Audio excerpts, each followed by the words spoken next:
শিশুর আকিকা সপ্তম দিনে করা সুন্নাহ।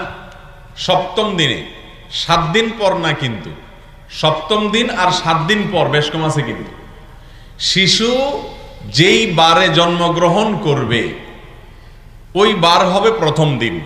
ধরেন শনিবারে জন্মগ্রহণ করেছে, তাহলে শনি হবে প্রথম, রবিবার হবে দ্বিতীয়, সোমবার হবে তৃতীয়, মঙ্গলবার হবে চতুর্থ, বুধবার হবে পঞ্চম, বৃহস্পতিবার হবে ষষ্ঠ, জুমার দিন হবে সপ্তম। তার মানে সন্তান যেই বারে জন্মগ্রহণ করবে তার আগের বারে সপ্তম দিন হয়। শনিবারে হলে শুক্রবার হবে, শুক্রবার হলে বৃহস্পতিবার হবে, বৃহস্পতিবারে জন্ম হলে বুধবার হবে সপ্তম দিন। অতএব আকিকা কোন দিন দিবে বুঝতে পারছেন তো?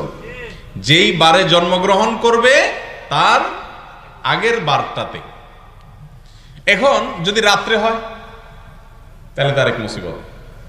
রাত্রে হলে বার বাহির করবেন কেমনে? রাতে হলে বার বাহির করার বুদ্ধি হলো যে আরবিতে বা চান্দ্রবর্ষ অনুযায়ী রাতের হিসাব আগে আসে। অতএব এই যে আজকে রাতে আমরা এখন ওয়াজ করছি, ওয়াজ শুনছি, আলোচনা করছি, মাহফিল হচ্ছে, এই রাতটাকে কোন দিনের রাত ধরা হবে? আগামীকাল বৃহস্পতিবার না? অতএব এটা বৃহস্পতিবারের রাত। অতএব রাত হলে পরের দিনের সাথে হিসেব করে বার ঠিক করবেন। শুক্রবার দিন যায় রাত যদি হয় তাহলে ওটা কোন দিনের রাত হবে? শনিবারের রাত। রবিবার দিন যায় রাত হলে সেটা কোন বা দিনের রাত হবে? সোমবারের রাত। তাহলে এবার বার কিভাবে বার করবেন বুঝতে পারছেন তো?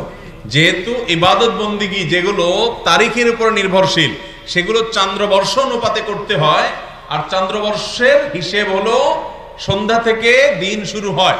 অতএব আপনি যেই কোনো বারে সন্তান জন্ম নিবে তার আগের দিন আকিকা দিবেন। রাত হলে পরের দিনটার যে অংশ সেটা ধরা হবে রাত, সেই বারটা হবে, সেই হিসেব করে তার আগের বারে আপনি আকিকা দিবেন।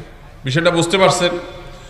আকিকা সপ্তম দিনে করা সুন্নাত। সপ্তম দিনে করতে না পারলে 14তম নম্বর দিনে করবেন, 14 নম্বর দিনে করতে না পারলে 21 নম্বর দিনে করবেন।